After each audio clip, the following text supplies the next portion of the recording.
Here's the Toyota CHR. Let's go ahead and open up the hatch. Now in order to access the bulb, we need to get this light out, and for that you will need a flathead screwdriver or a 10mm socket ratchet combination or a 10mm wrench. So go ahead, get the screwdriver, put it right over there from the top behind that black panel, and then just pull it outwards. You have to pry this cover out straight. There are 6 clips which are holding this cover in place.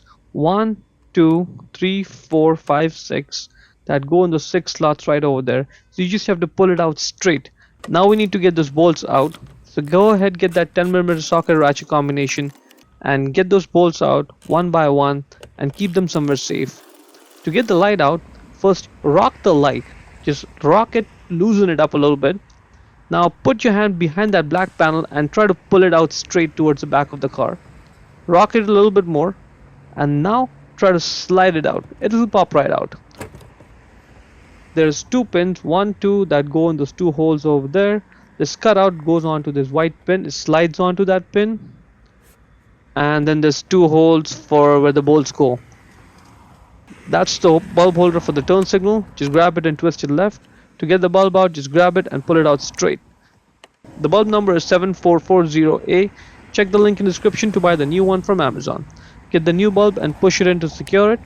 When you put the bulb holder back in the light, you may have to do some twisting and turning before it just drops in like this. At this point, just twist your right to lock it and you're done. Now let's put the light back in the body. Before you push it in though, just keep one hand, get some pressure on the front end. And then with your other hand, push the light inwards. That way, that cutout goes onto the white clip and it sits in flush. See, it's not sticking out, which is good. The holes for the bolts are also lining up. Now let's just hand tighten those bolts one by one. And then let's tighten this down using the socket ratchet combination. This is not moving, so that's good. And for the cover, just get it in place and then push it down to engage those clips.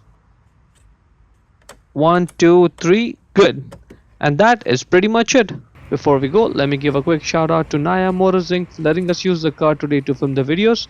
They are a used car dealer here in Ottawa, Canada. Check out the link in the description for their entire inventory.